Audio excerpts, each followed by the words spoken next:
And we're back. Thanks for waiting, guys. So we're just going to continue leveling our priest. And to answer your question, Lord Arbiter, I played Destiny 2 on both PlayStation and the PC.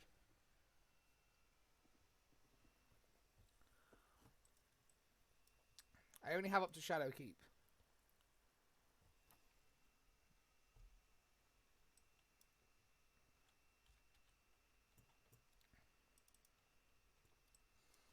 But I played D2 on PC, mainly.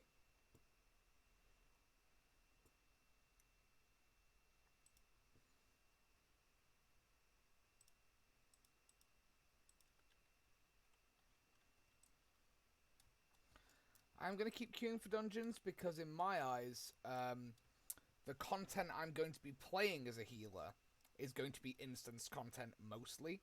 So I want to get the most practice in with my instance content.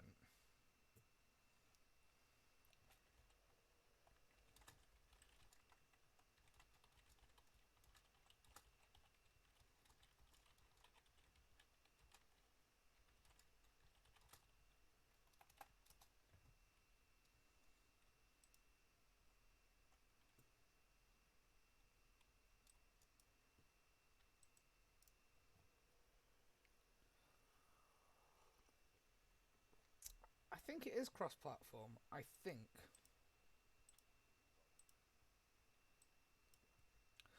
Or if it's not... Well, I was able to load my PlayStation character on my computer.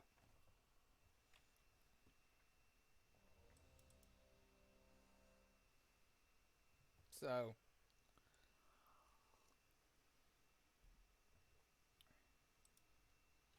Oh.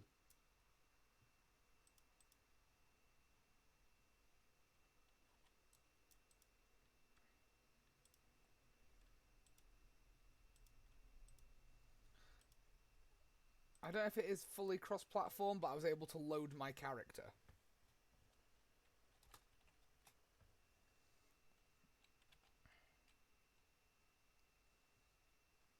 So, maybe it's cross-platform?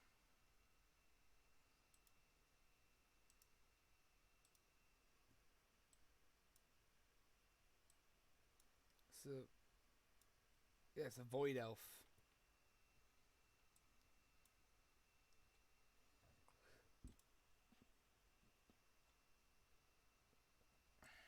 How far into this are they? So they've killed Pandemonius.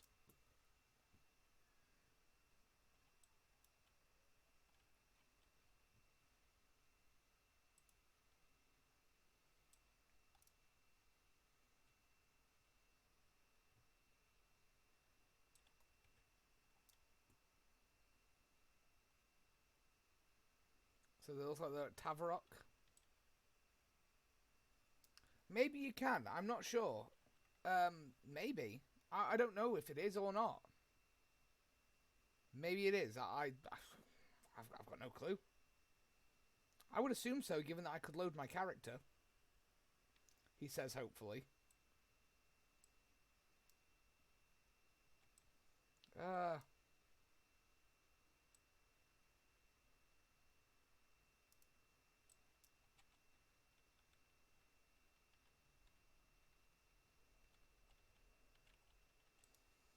I'd have to Google it, but I'm in the middle of a dungeon.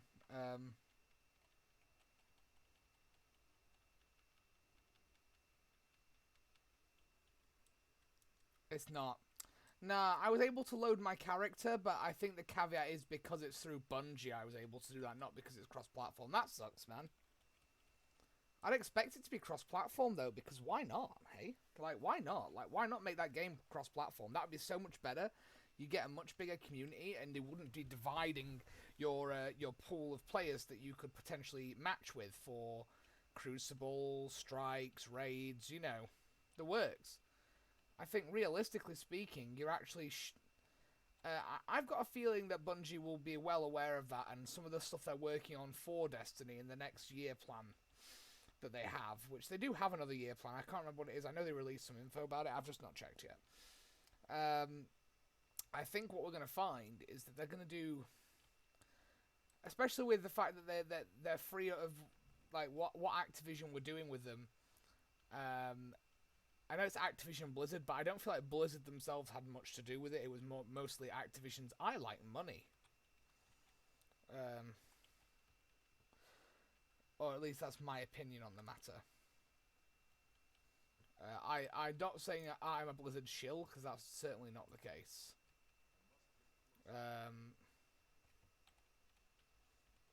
As in, I believe, credit where credit's due, and mea culpa where mea culpa is due. However, I think that it's important to recognise that the business practices of, say,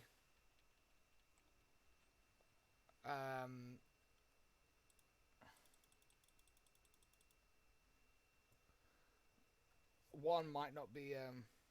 Was it Shadowkeep the last DLC? I don't know what the last DLC was.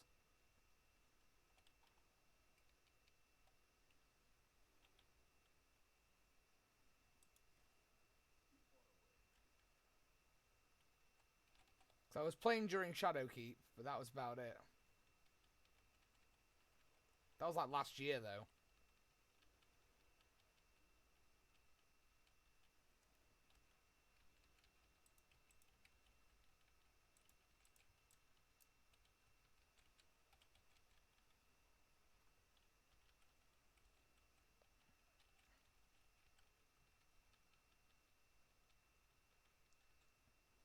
What was the last DLC? If you could remind me, I don't remember. I say it's been a long time since I played D2.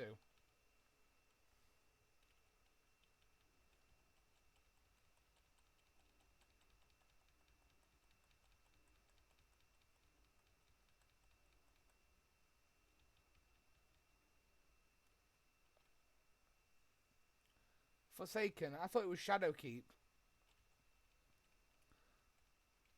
See, I played Shadowkeep last, and that was last year.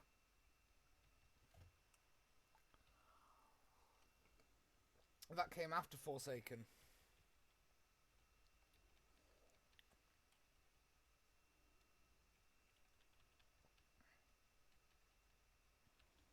And that came after Forsaken.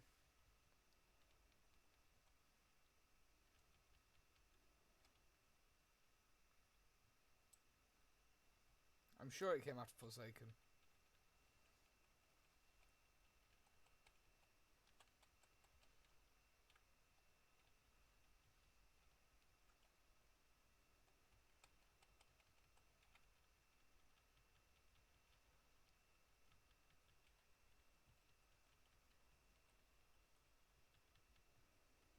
I think Shadowkeep came. I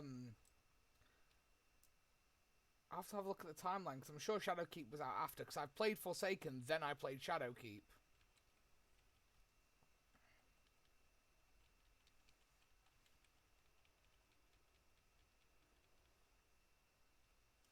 So I played both of those, and I'm pretty sure that Forsaken was the one before Shadowkeep. I'm sure it was.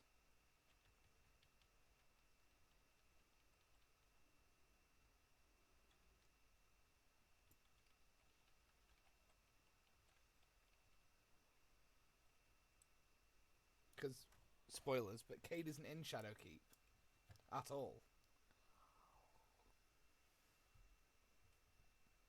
It's not spoilers, you should have played the game by now.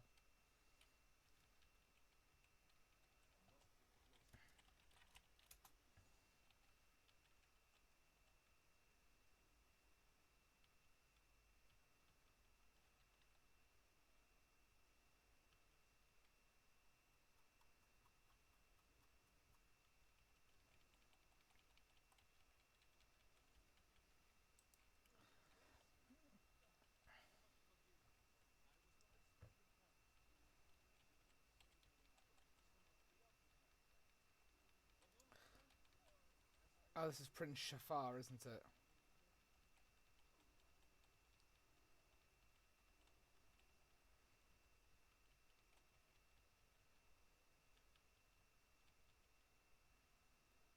This healing stuff is actually quite fun. Like, I thought I would hate healing, because I've never taken up the role before, and that's why I never took the role up. I thought I was going to hate it.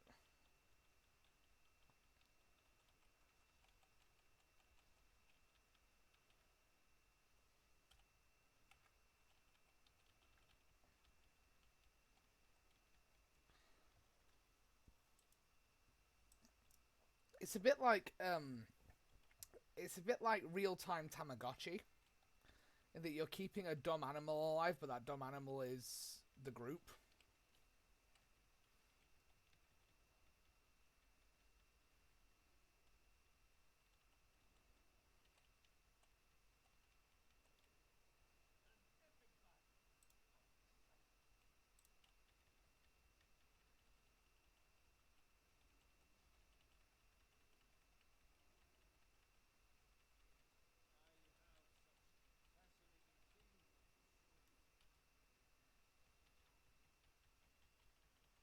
Yeah, Shadowkeep. Yeah, that's what I thought, man. Like I say, I'm getting confused here because I'm sure I played Shadowkeep last. Cause that's the one where you've got that whole the red spire on the moon, weird shit's happening, all the enemies are coming back, like all visions of, where you've got the whole thing with the darkness going on. Super interesting lore. I love the Destiny. Like the thematic setting and the lore of Destiny is incredible. I love what they're doing with it. I love the story. I love everything lore wise about Destiny. I adore it. I just get bored.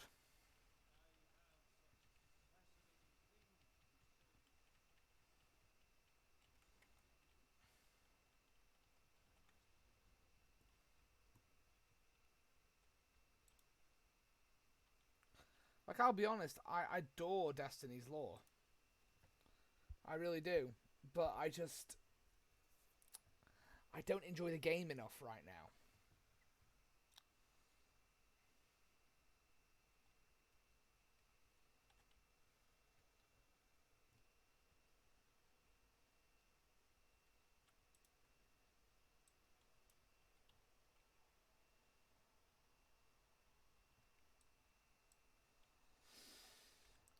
I don't know if it was the grind as much as it was. I don't mind grinding if it gives me something to do. Um, I think it was just raids, like not having a group to raid with properly, and then not being able to get into that content was kind of sucky. And then when I did, the group I did it with was they were like, it's as if none of them have ever heard of Googling tactics, which are kind of obvious anyway. Like, don't stand in the shit that looks like it's exploding, you know.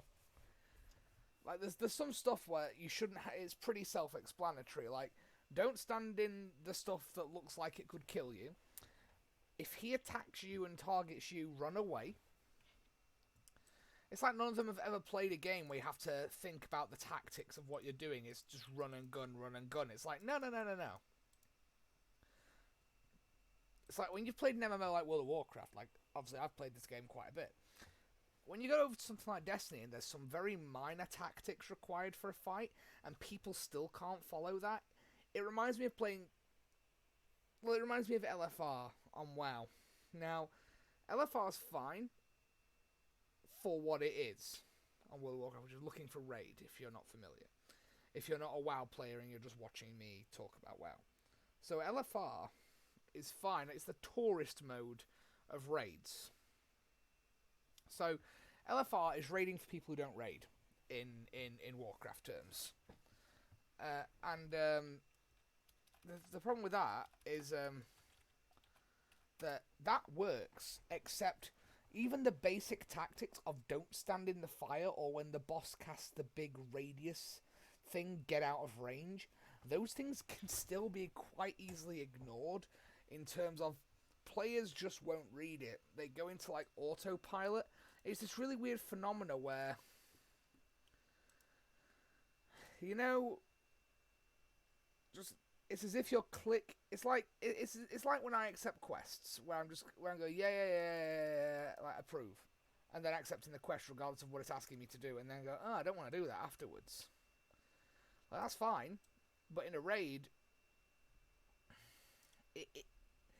I think being able to read It's right here. This button, the adventure guide. You go to here. You go to raids. We'll pick an example. We'll go to BFA. We'll go to Nyalotha. You're on LFR. You got a fight coming. You got Carapace of N'Zoth. Here's your overview of said fight. And then you've got a section for healers. Move away from your allies when afflicted with the Madness Bomb or Insanity Bomb.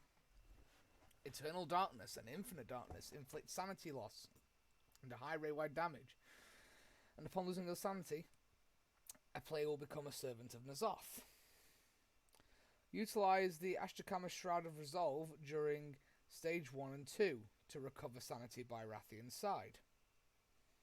You get a damage.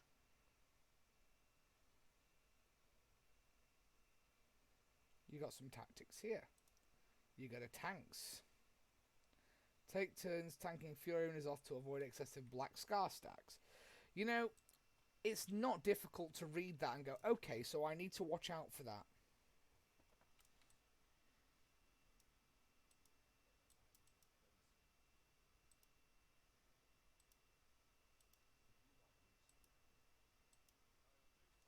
So when I watch Destiny Strikes and see people not being able to follow a tactic, it boils my piss, to put it nicely.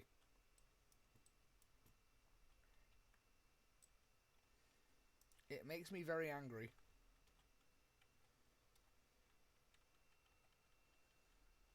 So I've been playing MMOs for so long that reading up on the tactics for a boss is just...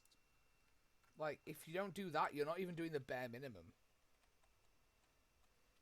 And in Destiny 2, let's be real, you don't even have to read up on the tactics to be good at the game. But still, people manage to get it wrong. I remember back in D1 doing Vault of Glass and seeing some real shit shows happen on that. To the point where it made me never want to run Vault of Glass again. Like, it never made me want... like, it got to the point where I was like, how? How are some people so mind-bendingly stupid?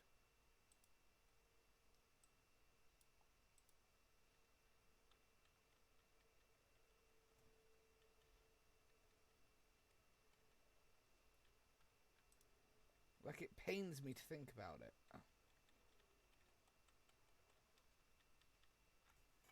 It physically hurts.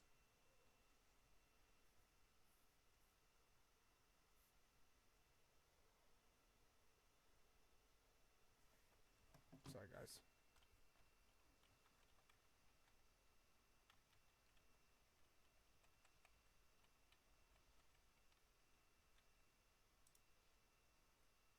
I actually forgot to take our level 60 talent.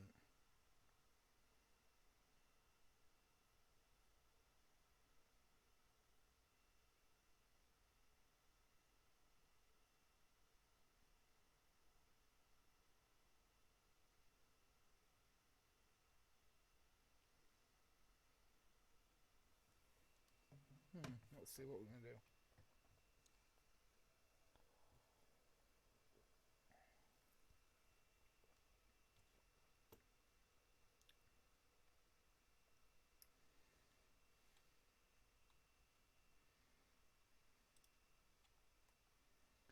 Chastise will stun the target for 4 seconds. Yeah. Vault of Glass put me off raids for good. Oh god, was it that bad for you? It wasn't that bad for me, it was just the fact that people just weren't listening.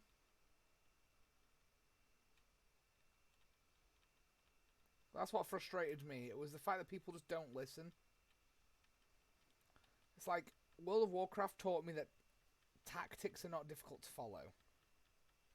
They're not. Not only are they not difficult to follow, they're not difficult to understand. So when someone explains to you a tactic, what you say is magic. You go, I'm sorry, I'm not sure I understand. Could you repeat that? It's amazing. It's like this incredible life hack in the English language, where if you ask somebody to explain something, they actually explain it.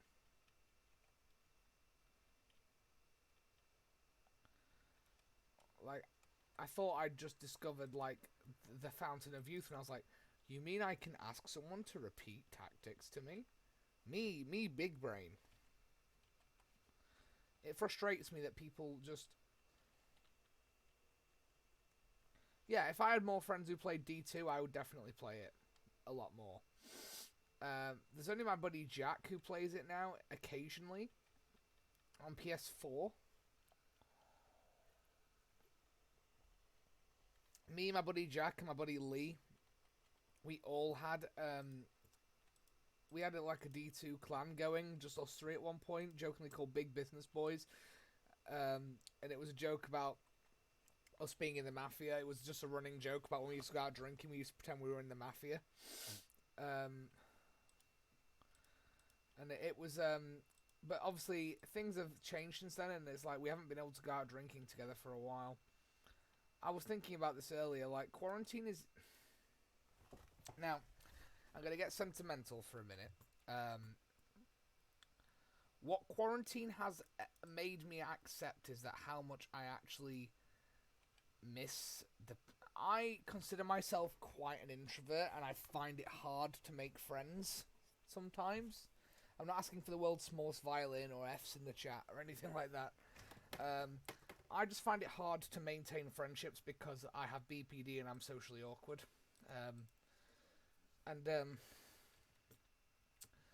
But it's making me realise that the people I do have in my life that are my friends that I love and care about, and the people that I would see at the pubs or at Corp, or who I'd go get food with or a coffee with, the fact I don't see them, it's kind of starting to affect me a little bit.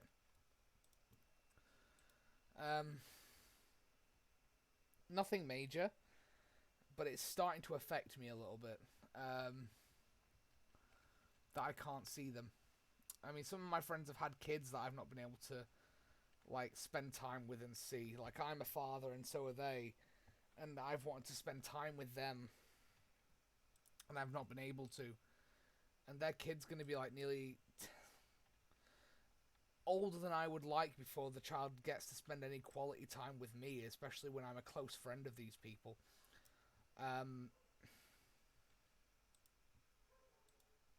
And one thing that I would say has come up is regret.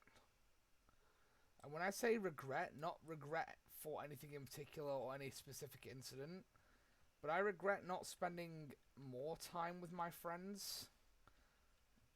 Had I known what was coming, I would have made so much more time for people. And that's my lesson learned for that. That's my fault, but, you know. I'm just looking forward to when this is all over. I'm gonna go out with all my buddies. We're gonna go get real drunk. We're gonna have fun. And it'll be like none of this ever happened. Except for we'll all care more about each other.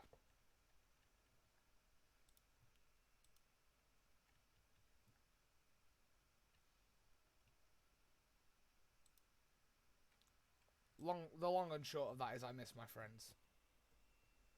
I miss my friends dearly.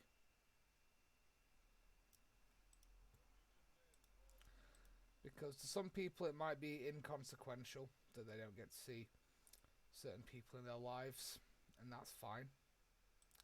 But to me,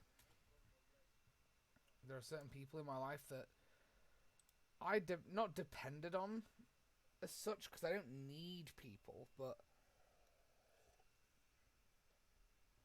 it's people I loved having in my life. People I loved being able to arrange to meet up with. People I loved getting a coffee with. Loved getting a beer with. And I can't do that. It's not so much that I would do it every week or anything like that. It's that I can't do that anymore. And this is the part of it that I don't like. It's not that the that I would want to do it all the time. It's that the option is not there. I don't have that option anymore.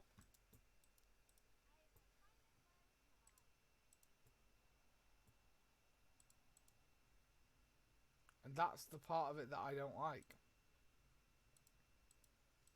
I don't have the option. I don't have a choice. And I'm not expecting a choice because we're in lockdown. But because I don't have a choice, it makes you feel powerless. It makes you feel like, is this ever going to end? You know what I mean? It is, but is it ever? You know? That's the way it makes you feel. And it's dark. It's not nice. It's unpleasant.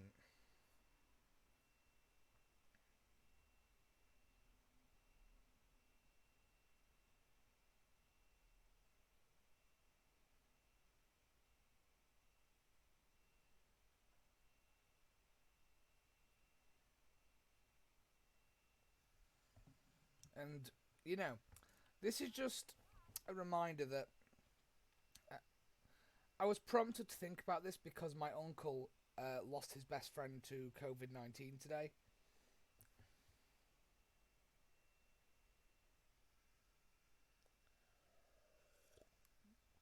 My uncle's best friend died due to COVID-19 today.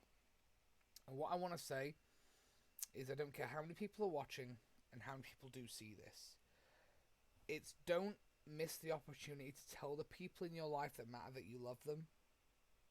Because you don't know when the last time you're ever going to see them or speak to them is.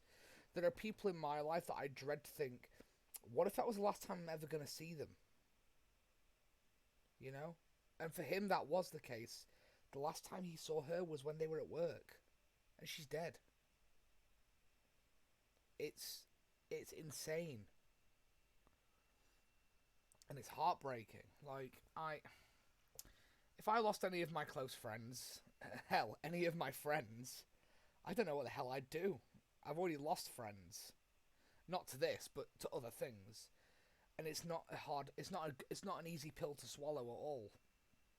So God knows what my uncle's going through right now.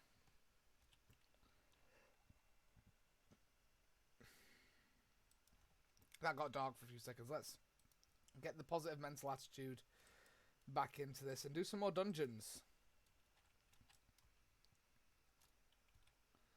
All I'm saying is that there's people in your life that you don't know when the last time you're going to see them is. Just make sure that everyone who's in your life that you care about, they need to know.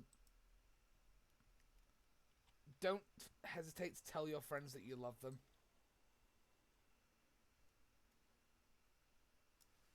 That's all I'm saying. I've not had enough rum to be talking about this shit.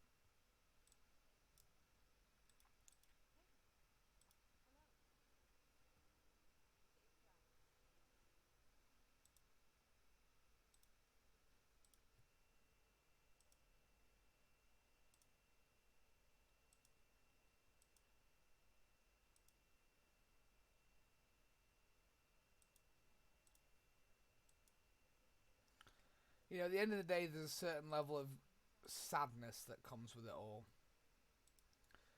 And I'm not saying it's not. I didn't know this person that he lost. I didn't. It's still sad though. It's still very sad. It's still not right.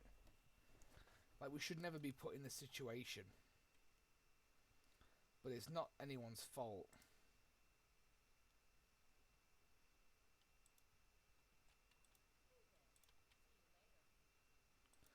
It's just, this is what this virus is doing. It's in effect, it's just taking the people we love away from us, and that's why we've all got to be careful with. And no one is safe. No one is safe. Not one person is safe.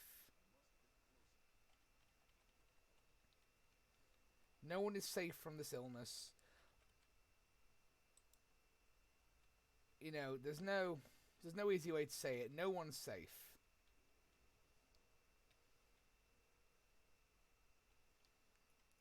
Now the question is, are you going to be? Are you going to be? We're all going to be part of history for this. For COVID, we're going to be a part of history. The real question is, are you going to be a survivor or on the death toll? And it all depends on what. A lot of it comes down to what you're going to do.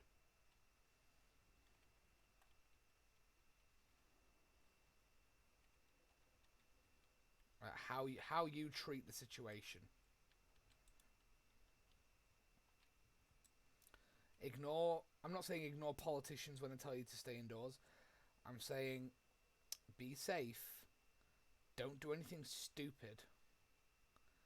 And look after yourself and those that you care about.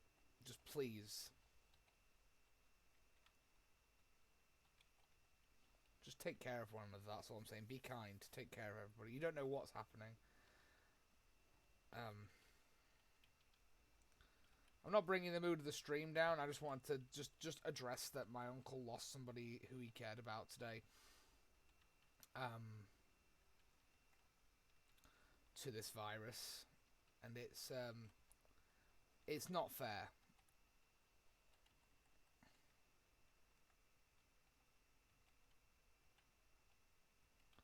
It makes me wonder if anybody who I play, maybe people in this guild who've not been online for a while, do we know if they've been taken by this? It worries me. Like, one of my long-term friends on WoW called Angel's not been online for what? 2 weeks, and that's not like her.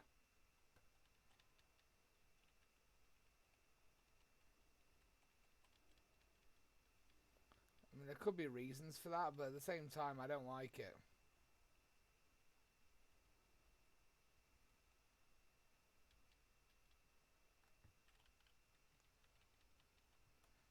And the reason I don't like it is because it's not normal behaviour.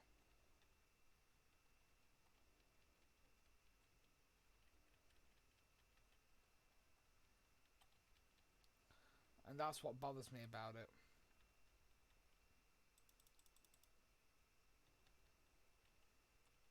It's not so much that I don't know for a fact that that's happened. In terms of that person I play WoW with, but it worries me.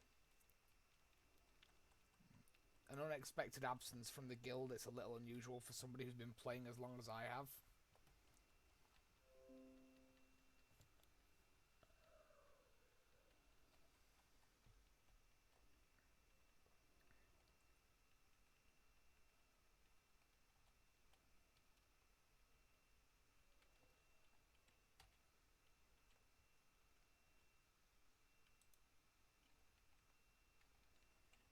That's what worries me.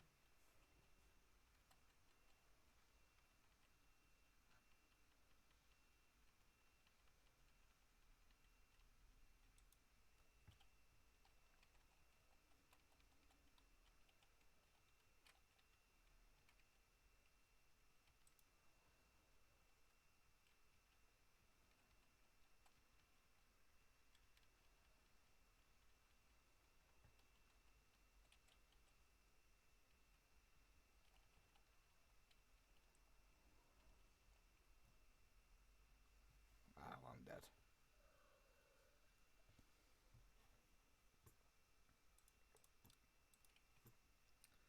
Mob attacked me, what can I do?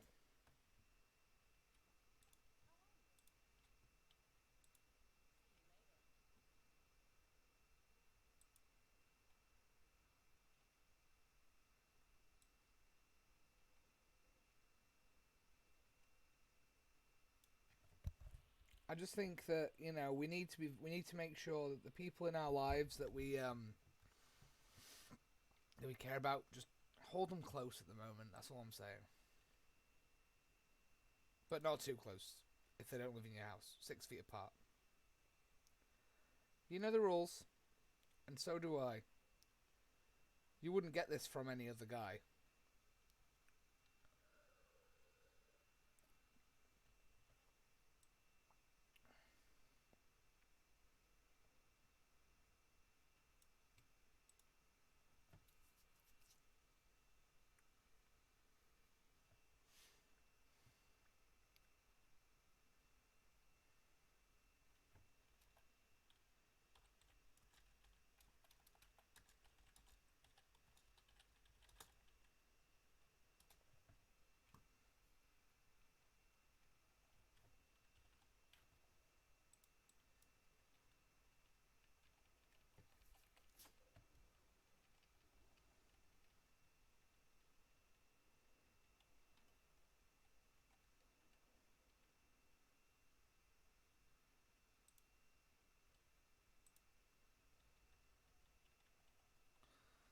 I'm actually enjoying healing, and I keep saying that, but I'm like,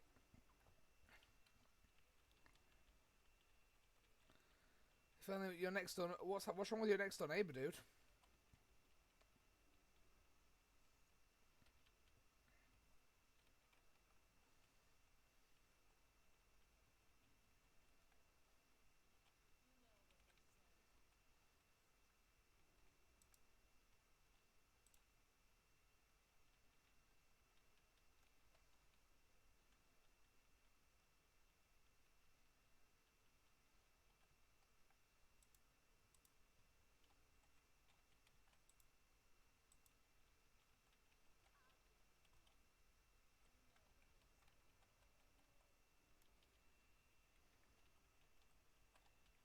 Family over and everything. What's not fair about that is that I've been practicing social distancing. Now, even when I've had family over, I've done it. As in, I've said, yes, you can come to my back garden, 6 feet away from me. If my mum wants to see the kids, come, by all means, come over, 6 feet away from me. My dad wants to come, yeah, fine, 6 feet away. As long as they're social distancing, I don't mind. It's fine to have people over if they're distancing. But if they're not distancing, then that's not okay. It's not cool.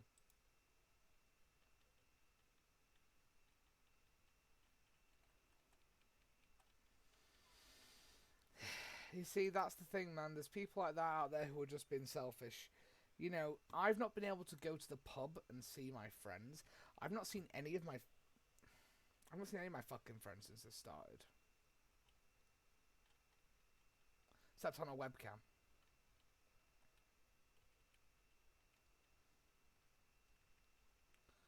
And the fact there's people out there just going, oh, come on, give her the hug, give her the hug. It's like, no.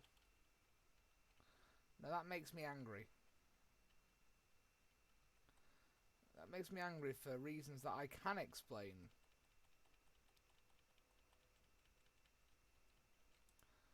Because even if the people you've not that they're in contact with haven't been in contact with people with the illness, and even if they had, how would you know? And for a start, what if they're a carrier? What if they just don't get symptoms? What if they carry the illness?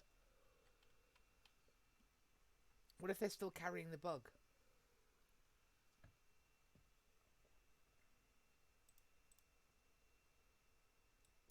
They could give that to somebody.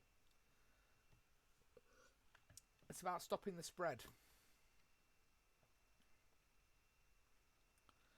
That said, though, the plus side, London had 0 new cases today. The death toll's not good figures still, but I'd rather have less movement on. But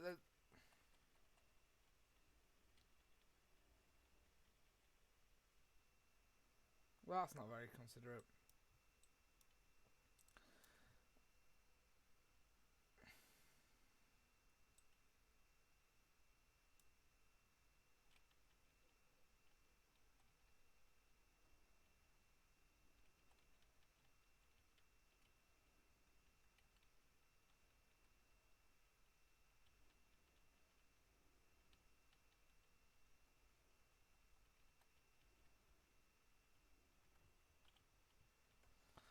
The problem I've got with all of this is that there's people out there, even on my street, who are probably ignoring social distancing rules, but I can't really call the police because I think by the time someone comes around to check on it, they're not going to be doing it, and it's like it's telltaling at that point, isn't it? Because they can't, I can't prove that they've done it.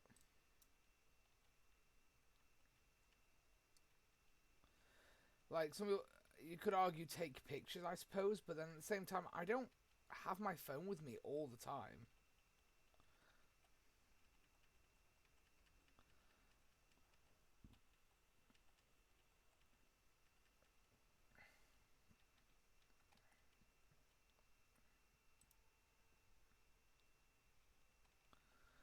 Well, that's the thing.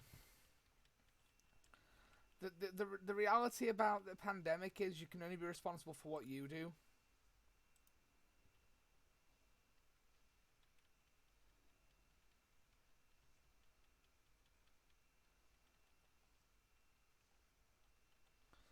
Like, you can be responsible for what you do, not what other people do. So whenever you're having this problem, just remember that you're only responsible for how you deal with things. The rest is literally down to them.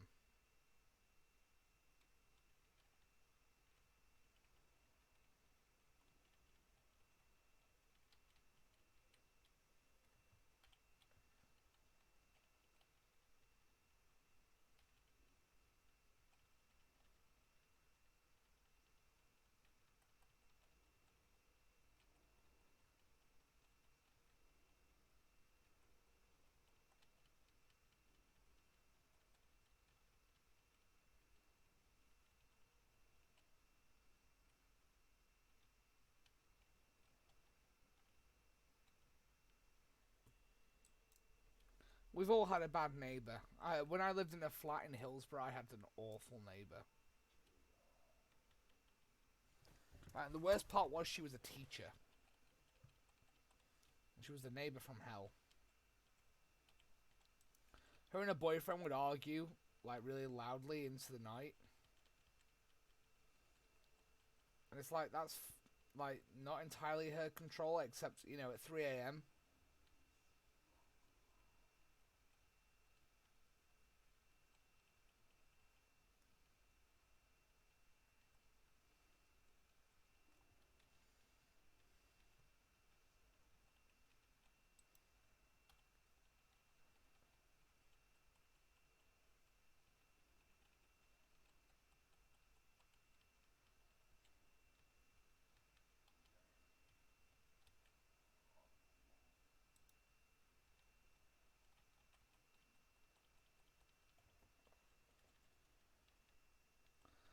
Like, we haven't got so much a bad neighbour now, but what we do have is we have someone who lives on our row of houses who's on the neighbourhood watch. And I mean literally on the neighbourhood watch, as in that's not her. That's not like a joke. She spies on people, and she is the neighbourhood watch. She has all the gossip.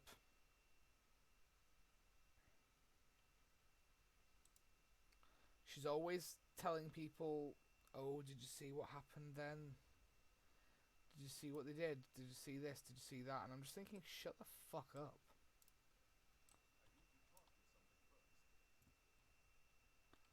Most of the time.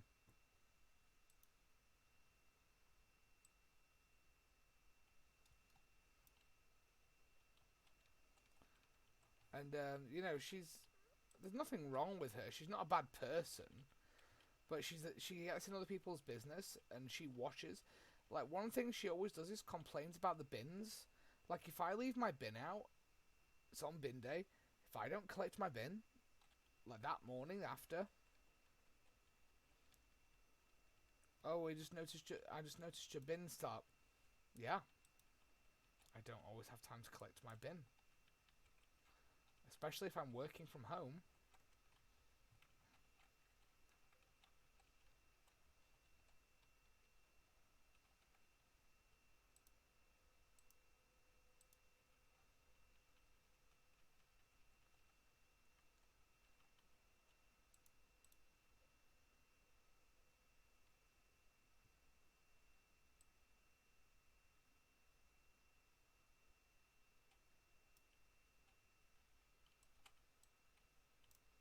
Fine, Cosmo's walking back apparently.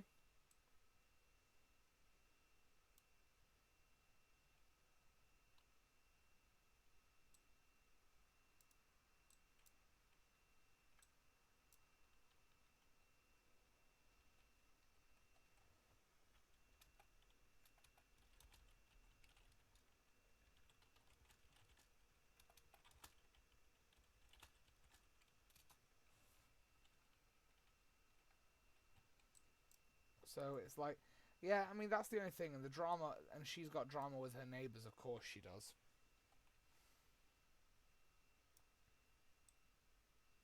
But, you know, that's because the neighbours don't like the fact she's neighbourhood watch.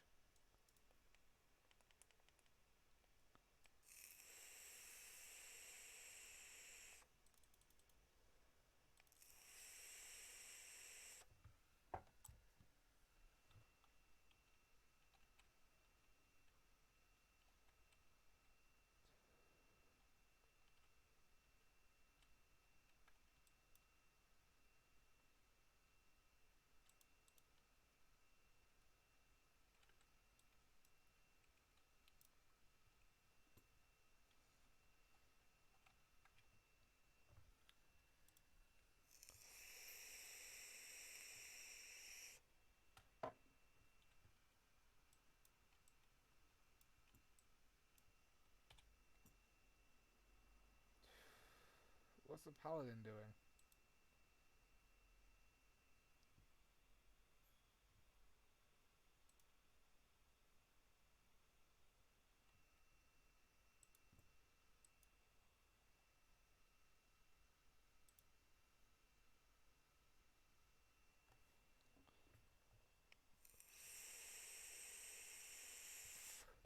Disconnected.